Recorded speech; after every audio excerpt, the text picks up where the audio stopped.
उसने 90 लाख किताबें जलाईं। उन्होंने 8 से 10 हजार भिक्षुओं को जिंदा जला दिया। 70 हजार कुर्ग मारे गए। पुरुषों को मारकर औरतों को उसी दिन शादी के लिए मजबूर किया गया। हथियारों, बलात्कारियों, जिन लोगों ने नरसंहार किए, उनके नाम हमारे शहरों और सड़कों पर नहीं होने चाहिए।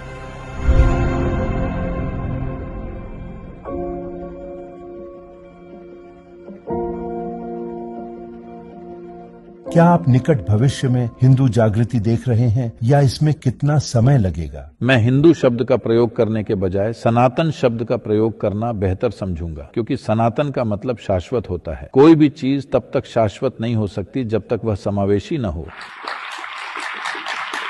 तो जब हम सनातन कहते हैं, हम एक शाश्वत धर्म की बात करते हैं। धर्म का मतलब कोई रिलीजन नहीं है। दुर्भाग्य से यह शब्द इस तरह प्रचलित हो गया है। धर्म का मतलब रिलीजन नहीं है, धर्म का मतलब नियम है, एक शाश्वत नियम। आप शाश्वत नियमों तक कैसे पहुंचते हैं? कल्पना से नहीं, रूढ़ी से नहीं, ध्यान देकर, बाय ऑब्जर्वेशन, बल्कि अवलोकन और अनुभूति से आप सृष्टि के साथ तालमेल बिठाते हैं। सिर्फ वही सनातन हो सकता है। तो हम जो हैं उसका यही मूल तत्व है। दुर्भाग्यवश अधिकांश हिंदू आबादी को यह बात नहीं बताई गई है। बहुत से हिंदू बात करते हैं, हमारी अपनी किताब है, हम किसी किताब से नहीं टपके हैं। आप जानते हैं, हमने बहुत सी किताबें लिखी हैं, हजारों की संख्या में। ये जब खिलजी, उसका नाम क्या है? बख्तियार खिलजी। बख्तियार खिलजी आया, एक यूनिवर्सिटी, नालंदा यूनिवर्सिटी को उसने जला दिया। यह अनुमान लगाया जाता है कि उसने 90 लाख किताबें जलाईं। 500-600 साल पहले 90 लाख किताबें, दुनिया में कहीं भी 90 लाख किताबें नहीं थीं, कहीं पर भी। और वे 6 महीने तक जलती रही। यही कहा जाता है। कुछ लोग कहते हैं 12 महीने तक, आप 6 महीने कह रहे हैं, इससे कोई फर्क नहीं पड़ता। तब पेट्रोलियम नहीं था, तो यह संभव है कि उसमें 6 महीने या 12 महीने लगे। उससे भी ज्यादा उन्होंने भिक्षुओं को जिंदा जला दिया, क्योंकि उनमें से अधिकांश एक एक किताब का पाठ कर सकते थे। तो उन्हें लगा कि किताबें आपके भीतर जिंदा रहेंगी, तो उन्होंने उन्हें भी जिंदा जला दिया। तो अविश्वसनीय चीज यह है कि आधुनिक भारत में उस इलाके को बख्तियारपुर का नाम दिया गया है। यह एक चीज है जो हमें जरूर करनी चाहिए। विक्रम, आपको इस पर एक किताब लिखनी ही चाहिए। औरंगजेब स्ट्रीट है, औरंगाबाद, 60 से अधिक औरंगाबाद हैं। बख्तियारपुर है, कुतुब मीनार है। एक आदमी जिसने हिंदू और जैन मंदिरों को दूषित किया और उनसे एक स्मारक बनाया। जाहिर है टीपू सुल्तान भी है, जिसने बहुत भयावह काम किए थे।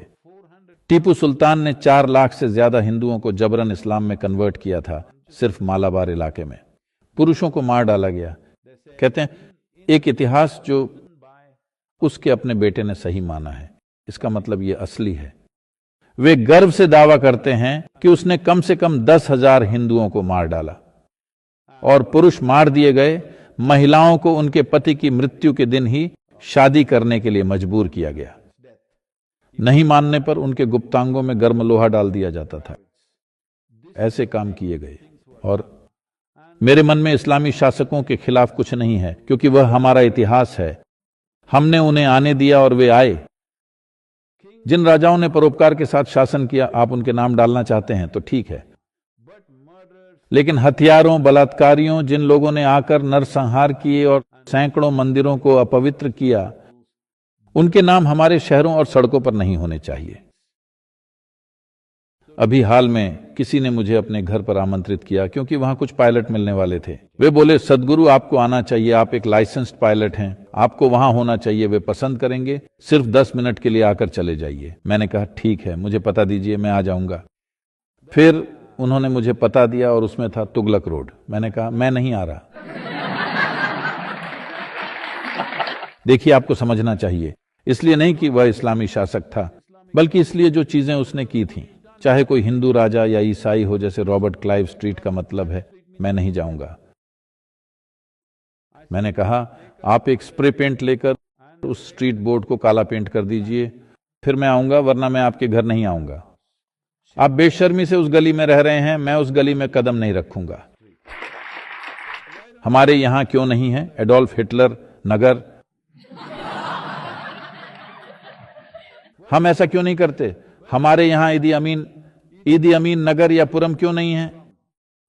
क्यों नहीं है? हम ऐसा नहीं करते।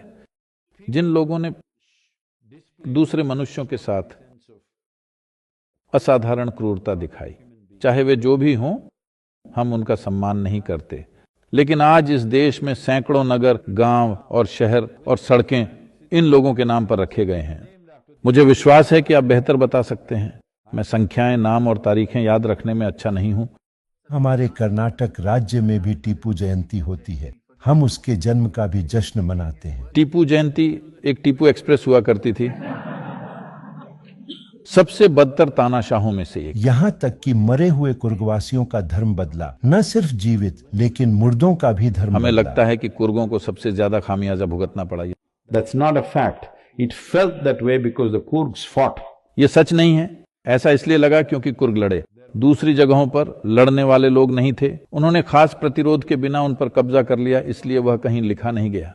कुर्ग वास्तव में लड़े, लेकिन 70,000 कुर्ग मारे गए।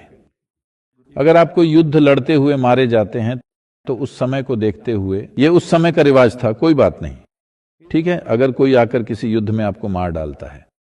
लेकिन ये सही नहीं है जब आप नागरिकों को कतार में खड़ा करके जनसंहार करते हैं और स्त्रियों का बलात्कार, पुरुषों की हत्या करते हैं। ये क्या है?